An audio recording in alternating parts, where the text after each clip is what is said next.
damai sejahtera Allah yang melampaui segala akal budi. Itulah yang memelihara hati dan pikiran saudara sekalian. Di dalam nama Tuhan kita Yesus Kristus. Amin. Bapak, Ibu, dan saudara yang terkasih, Amanginang, firman Tuhan yang menyapa kita pada minggu ke-6 setelah Trinitatis diambil dari Mazmur 65 ayat 1 sampai 9. Saya akan membacakan kepada Amanginang dan saudara sekalian, mari mengikuti di dalam hati masing-masing. Untuk pemimpin biduan, Mazmur Daud nyanyian. Bagimulah puji-pujian di Sion ya Allah, dan kepadamulah orang membayar nazar. Engkau yang mendengarkan doa, kepadamulah datang semua yang hidup. Karena bersalah, bila mana pelanggaran-pelanggaran kami melebihi kekuatan kami. Engkaulah yang menghapuskannya. Berbahagialah orang yang engkau pilih dan yang engkau suruh mendekat untuk diam di pelataranmu. Kiranya kami menjadi kenyang dengan segala yang baik di rumahmu, di baitmu yang kudus. Dengan perbuatan-perbuatan yang dahsyat dan dengan keadilan engkau menjawab kami. Ya Allah yang menyelamatkan kami. Engkau yang menjadi kepercayaan segala ujung bumi dan pulau-pulau yang jauh. Engkau yang menegakkan gunung-gunung dengan kekuatanmu, sedang pinggangmu berikatkan keperkasaan. Engkau yang meredakan deru lautan, deru gelombang-gelombangnya, dan kegemparan bangsa-bangsa. Sebab itu orang-orang yang diam di ujung-ujung bumi takut kepada tanda-tanda mukjizatmu. Tempat terbitnya pagi dan petang kau buat bersorak-sorai. Demikian firman Tuhan. Horas buat kita semua. Ya, Amanginang dan saudara yang terkasih, bahwa di dalam beberapa khotbah-khotbah saya sering mengatakan bahwa banyak kita yang merasa kenal, tapi ternyata hanya sebatas mengetahui. Itu mengapa anak milenial sekarang mengatakan istilah dengan SKSD. Sok kenal, sok dekat. Dia pikir dia merasa kenal, dia pikir dia dekat, padahal hanya mengetahui. Tadi di ibadah pagi jam 6 saya coba bertanya, apakah Amanginang dan saudara betul-betul tahu siapa itu Jokowi? Isema Jokowi, Presiden. Apakah Bapak Ibu tahu dan kenal siapa Jokowi? Apalah kesukaan makanan favoritnya Jokowi? Kita tidak tahu. Apa yang tidak disukai oleh Jokowi? Kita tidak tahu.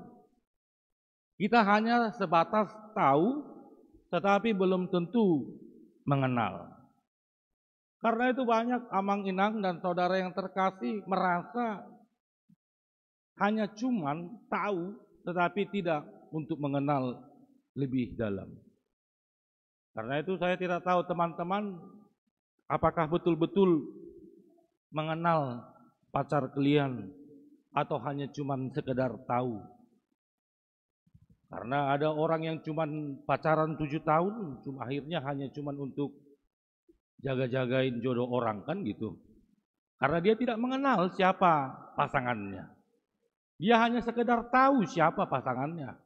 Dia hanya sekedar tidak pernah betul-betul mendalami siapa itu yang dia kenal. Dan terkadang Amanginang dan saudara yang terkasih yang bertuhan pun seperti itu. Banyak orang yang sekedar tahu siapa itu Tuhan. Tetapi dia tidak mau mengenal siapa itu Tuhan di dalam hidupnya. Karena itu terbukti, coba kita untuk introspeksi diri. Manakah yang lebih sering kita katakan di dalam doa? Apakah kita kebanyakan hanya cuma memohon dan menuntut kepada Tuhan apa yang ingin kita dapatkan? Ataukah kita pernah mengatakan, apa Tuhan yang menjadi keinginanmu di dalam hidupku? Apakah saudara betul-betul mengetahui dan mengenal siapa Tuhan di dalam hidup saudara? Atau saudara hanya ingin Tuhan mengenal saudara? Bah molo tangiang dah bah. Tuhan berikanlah umur yang panjang. Tuhan berikanlah kesehatan. Tuhan berikanlah pekerjaan. Tuhan berikanlah jodoh yang sepadan. Tuhan berikanlah, beri, dan segala macamnya beri. Padahal sebenarnya kalau kita katakan berdoa di dalam bahasa Batak itu jelas dengan kata tangiang. Tangi, mendengar. Karena itu Amanginan dan saudara yang terkasih, kalau kita melihat di epistel tadi kita dari Matius 13 ayat 1 sampai 9, di ayat 9-nya dengan jelas Yesus katakan, berbahagialah siapa yang bertelinga, hendaklah mendengar. Karena sulit bagi orang untuk mendengar. Hanya mau didengar.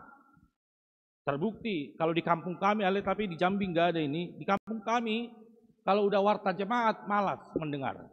Keluar don saja. Ini kampung kami kayak begitu, malas untuk mendengar. Dia tidak mau mencoba untuk mendengar temannya berbicara. Dia hanya mau didengar. Itu mengapa kalau dalam beberapa diskusi kita katakan, apalah pendapatmu? Orang Batak jangan dikasih mic sama dia. Bisa 1-2 jam dia ngomong tanpa henti, tapi tidak mau untuk mendengar. Apalagi kalau kita lihat di pesta-pesta Batak. Bayangkan Raja Perhata itu semua berbicara, tapi tidak ada yang mau mendengar. Berbicara di sana, berbicara di sini. Semua orang berbicara, tapi tanpa mau mendengar. Bahkan yang bertuhan itu pun seperti itu. Tidak mau mendengar apa yang ingin Tuhan inginkan di dalam hidup saya. Karena itu Yesus memberikan sebuah di dalam epistel kita, sebuah perumpamaan seperti benih. Itu adalah ciri-ciri orang yang mendengar. Benih itu jatuh di pinggir jalan. Saya katakan kemarin di sermon para pelayan, kalau masuk kanan keluar kiri masih ada yang tinggal. Tetapi ini masuk kanan keluar kanan, mutul, dan adong na tinggal. Banyak orang yang seperti itu. Ada orang yang hanya saat ketika dia berada di gereja ini serasa seperti orang paling suci. Pulang dari gereja ini, kembali lagi. Itulah yang hidup di bebatuan. Ada orang yang betul-betul mengimani firman Tuhan itu, mengenal tiap Tuhan itu siapa. Tetapi setelah ada pergumulan, itulah seperti benih yang jatuh di dalam rumput.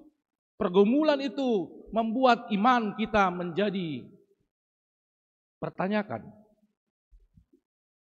Tetapi Yesus katakan, ada orang yang betul-betul mau mendengar. Dan benih itu jatuh ke dalam tanah. Karena ketika dikatakan maka datanglah banyak orang, banyak berbondong-bondong lalu mengerumuni dia. Jangan pikir semua orang itu memang mau mendengar firman Tuhan. Itu ada itu yang hanya mau menerima mujizat. Itu ada itu orang yang datang mengerumuni Yesus itu hanya mau meminta makan saja. Karena Yesus baru memberikan makan 5.000 orang. Kapan lagi makan gratis? Jangankan itu. PHD aja. Kalau gak ada atau acara gereja aja, kalau tidak ada makannya sepi itu sepi. Jadi banyak orang yang datang untuk mendengarkan firman kalau ada makannya. Asal mangan. Gitu. Ada orang yang betul-betul hanya untuk mendatangkan melihat mana mujizat di dalam diri saya. Karena itu ketika tanpa pengenalan yang baik terhadap Tuhan, kita tidak akan bisa sampai kepada topik minggu kita. Topik minggu kita adalah pemeliharaan Allah bagi umatnya. Tanpa kita mengenal betul-betul siapa Tuhan di dalam hidup saya tidak akan bisa melihat pemeliharaan Allah di dalam hidup saya. Karena saya akan hanya melihat bahwa pemeliharaan Allah hanya bersifat materi. Karena saya akan melihat bahwa pemeliharaan Allah hanya bersifat yang kasat mata. Dan memang bereng saya melihat pergumulan ini macam mana sakit. HP lagumnak kaning buluh yang terkulai takkan dipatahkan. HP holam patah hati ho. Dang boy move on. Kenapa nggak mau pacaran lagi? Takut patah hati amang katanya. Jadi banyak kulihat sekarang ini napos KBP yang jomblo tidak mau lagi setelah mengalami patah hati, tidak mau untuk move on. Tetapi dia mencari di tanda pesawat nomor 3. Nah ini persoalannya. Bayangkanlah mencari jodoh di tanda pesawat nomor 3. Bukan keluar dia untuk mencari siapa pacarnya, siapa jodohnya. Tetapi pembicaraannya, tidak ada lagi pemeliharaan Tuhan di dalam hidup saya. Ngato 20 tahun awal jomblo do peau. Gimana mau ada pasanganmu kamu tidak mau keluar? Hanya mau berdiam diri. Karena itu kita belajar Amang Inang dan saudara yang terkasih melalui pemazmur Daud. Bagaimana dia betul-betul mengenal siapa Tuhan di dalam hidupnya. Dia betul-betul mengenal siapa Allah yang memelihara hidupnya. Tetapi apakah Raja Daud mengalami kehidupan yang senang? Tidak. Saya coba untuk melihat di pasal-pasal sebelumnya. Biar kita bisa sama-sama mengetahui kondisi yang terjadi. Pasal 55 dikatakan doa minta tolong terhadap musuh. Pasal 56 kepercayaan kepada Allah dalam kesusahan. Pasal 57 diburu musuh tetapi ditolong Allah. Pasal 58 terhadap pembesar yang lalim. Pasal 59 minta pertolongan melawan musuh. Pasal 60 doa memohon kemenangan. Apakah persoalan Daud hilang? Tidak. Karena sampai dia tua, dia diburu oleh anaknya Absalom, bahkan diancam mati. Dia harus melakukan pelarian. Tetapi kita lihat ketika teks kita pasal 65, Daud membuka mazmur ini, bagimulah puji-pujian di Sion, dan kepadamulah aku membayar nazar. Raja Daud memuji Tuhan dan memberikan nazarnya bukan ketika dia mendapatkan keinginannya, tetapi dia melihat penyertaan Tuhan walaupun mengalami pergumulan. Karena itu Amang Inang dan saudara yang terkasih, apa yang ingin kita lihat dari teks kita pada kehidupan kita ini? Pengenalan Allah di dalam hidup Raja Daud mengatakan bahwa Allah itu adalah Allah yang memilih. Dialah yang mencipta dan dialah yang memelihara. Kalau Yeremia mengatakan, sejak sebelum di kandungan ibuku, engkau sudah memilih aku, maka saudara ada di sini, itu sudah direncanakan dipilih Tuhan jauh sebelum Anda dilahirkan. Karena itu dia tidak hanya memilih, dia memilih menciptakan Anda dan menciptakan saya, dan dia juga memelihara kehidupan saya. Karena itu saya katakan kemarin di dalam ajaran pelajar CD, teologi penciptaan, Allah tidak menciptakan manusianya dulu. Tetapi Allah menciptakan pengisinya dulu. Allah memperlengkapi manusia, baru menciptakan manusianya. Jadi kalau saudara-saudari sekalian ada saat ini diciptakan Allah di sini, Allah sudah memperlengkapi kebutuhan saudara-saudari. Tetapi bukan keinginan, kebutuhan. Karena itu di dalam doa Bapa kami dikatakan, berikanlah kepada kami makanan kami yang secukupnya. Enggak dikatakan berikanlah kepada kami makanan kami selama 3 bulan. Enggak. Berikanlah kami pada hari ini. Olat sadarion pada hari ini. Kebutuhan. Makanan itu kebutuhan, bukan keinginan. Yang kedua, Allah di dalam hidup Raja Daud adalah Allah yang adil. Inilah yang sangat sulit untuk kita. Rajinnya aku amang ke gereja, rajinnya aku ikut PHD. Tetapi kenapa hidupku seperti ini? Tetapi kulihat temanku yang gak pernah datang gereja, langsung dapat pekerjaan, pacarnya cantik. Kulihat temanku yang gak pernah datang kuliah berdoa, langsung memiliki penghasilan yang enak. Kita merasa tidak adil karena kita memakai ukuran keadilan itu ukuran kasat mata, ukuran materi. Saya harus katakan di dalam formula doa berkat yang biasa kita dengar, apa biasanya doa berkat? Tuhan memberkati engkau dan melindungi engkau. Imajo parjolo pasu-pasui. Tuhan memberkati dan melindungi. Kemudian yang kedua, Tuhan menyinari engkau dengan wajahnya dan memberi engkau kasih karunia. Nangadong dibayan di si Tuhan menyinari engkau dengan deposito 500 juta. Nangadongi. Kenapa saya tidak pernah merasa adil? Penyertaan Tuhan di dalam hidup saya, karena saya hanya melihat keadilan Tuhan dari sisi materi. Tuhan menghadapkan wajahnya kepadamu dan memberi engkau, jadi halak damai sejahteranya yang diberkati. Kalau orang yang gak ada hidup di dalam damai sejahtera, berarti dia tidak bisa melihat penyertaan Tuhan di dalam hidupnya. Karena itu Ayub mengatakan, dalam bahasa Batak begini dikatakan, nunga tajalo natonggi sian debata, da jalot tanapait. Saya sudah mendapatkan kabar sukacita, mendapatkan berkat dari Tuhan. Apakah saya harus menolak pergumulan? Apakah saya harus menolak penderitaan?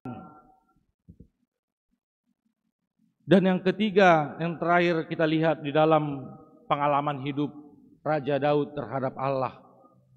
Allah yang maha besar, perkasa dan pertolongan hanya dapat diberikan oleh Allah. Kemarin, hari Sabtu kemarin memulai belajar CD yang baru, kebetulan saya mengajar perjanjian lama. Jadi saya membawa dengan pertanyaan yang sedikit serius dan santai. Saya katakan, apalah dosa manusia pertama di dunia? Dan semuanya langsung menjawab, memakan buah terlarang amang. Itu pemahaman sekolah minggu. Kenapa dosa memakan buah terlarang? Enggak ada dosa memakan buah terlarang. Apa dosa manusia pertama? Ingin serupa dengan Allah, ingin seperti dengan Allah.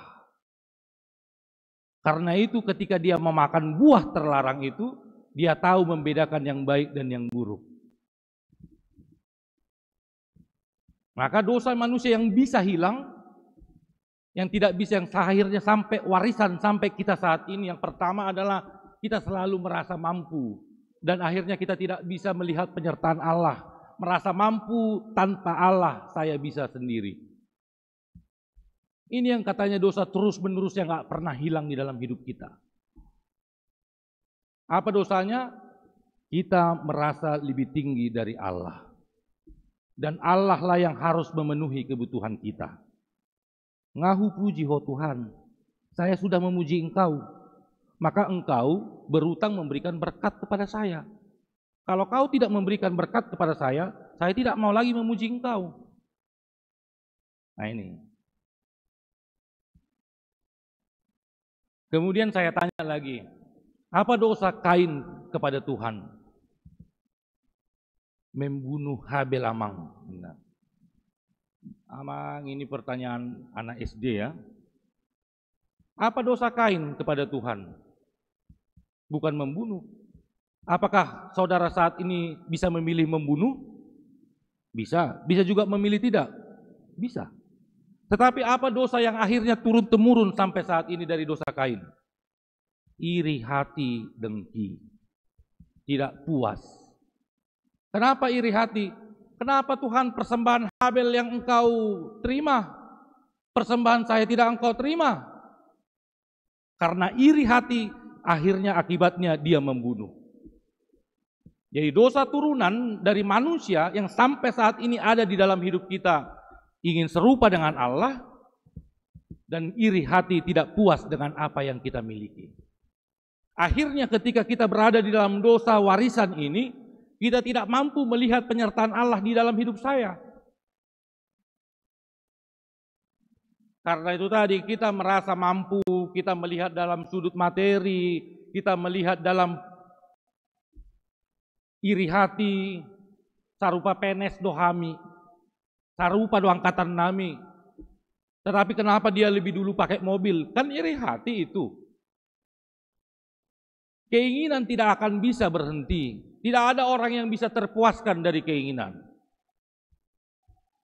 Jadi jangan pikir ketika orang kaya sudah selesai dengan dirinya, belum tentu. Dia akan memiliki keinginan yang lebih dan lebih.